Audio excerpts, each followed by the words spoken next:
या न्यूज बुलेटिनचे सहप्रायोजक आहेत गोकुळ.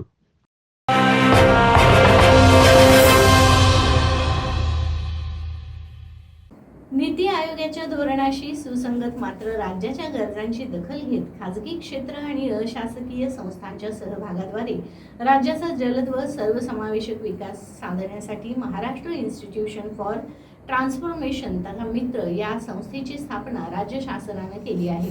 मित्र संस्थेच्या संघटनात्मक रचनेमध्ये नियामक मंडळात उपाध्यक्षपदी राज्य नियोजन मंडळाचे कार्यकारी अध्यक्ष आमदार राजेश क्षीरसागर यांची फेरनियुक्ती करण्यात आली आहे.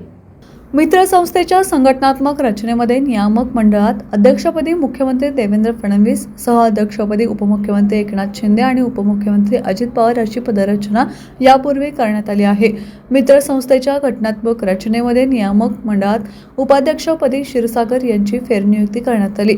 उपाध्यक्षपदांची संख्या वाढवून आमदार दिलीप वळसे पाटील आणि आमदार राणा जगजितसिंग पाटील यांचीही नियुक्ती या पदावर झाली आहे. त्यामुळे या पदाच्याही राजकीय सोयीसाठी 3 पक्षांच्या आमदारांना संधी देऊन वाटण्या करण्यात आल्याचं स्पष्ट झालं. इंटरनॅशनल फायनान्स कॉर्पोरेशनच्या माध्यमातून प्रमुख शहरांचा विकास करण्याची योजना सुरू आहे. यामध्ये प्रामुख्याने कोल्हापूरचा समावेश करण्यात आला. सौर ऊर्जा प्रकल्प आदी महत्त्वाचे प्रकल्प हाती घेण्यात आले आहेत. नियोजन विभागाच्या कामकाजाशी संलग्न अशी मित्र या संस्थेची कार्यपद्धती असल्याने कार्यक्षमता सिद्ध करण्याची पुन्हा संधी मिळाल्याची भावना क्षीरसागर यांनी व्यक्त केली आहे.